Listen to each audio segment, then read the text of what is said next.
Masyarakat di sekitar kita punya konotasi yang namanya pemimpin itu dia harus dilayani. Dan itu yang kemudian membuat akhirnya si pemimpin mungkin dia sendiri mau melayani, tapi enggak, jangan. Akhirnya kemudian mereka dalam sosok yang seperti itu menjadi boss leadership. Jadi butuh kesadaran, butuh si pemimpin itu sendiri juga untuk mengajari anak buah mereka bahwa nggak apa-apa. Saya sebagai seorang pemimpin pun saya harus membantu dan mensupport kalian.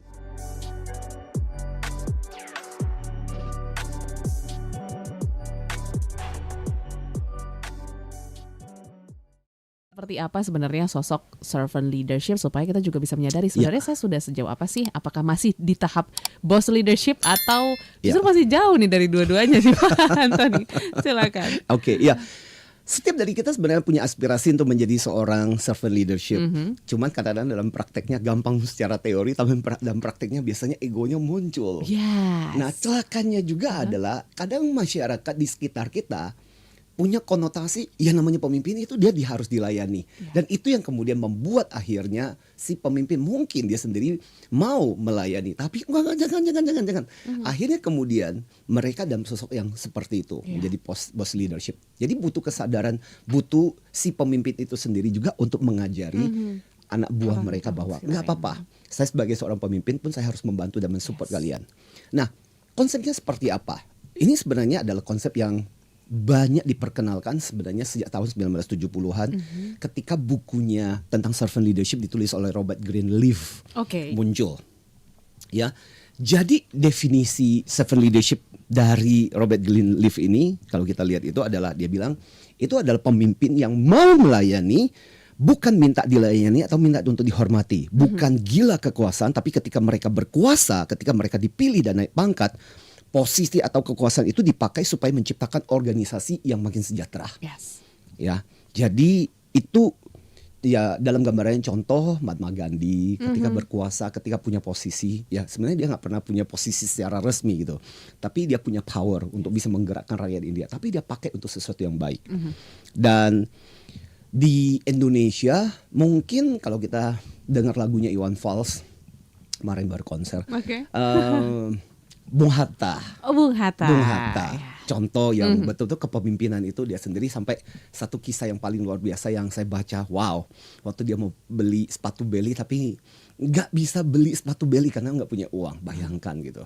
Padahal dengan gampang dia bisa aja memanfaatkan posisinya untuk, boleh dong, tolong dong aku dibeliin. Ya, dengan senang hati orang-orang yang berhubungan dengan ini akan membelikan. Tapi dia tidak pernah dapat sepatu Beli yang diinginkan. So ini contoh bagaimana pemimpin-pemimpin yang sungguh fokus pada orang-orang yang mesti dilayani itu. Ya.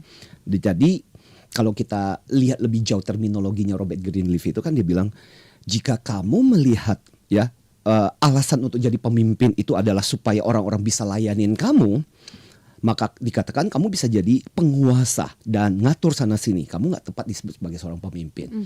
Itu beberapa statement yang diucapkan oleh Robert Greenleaf di bukunya itu tentang servant leadership.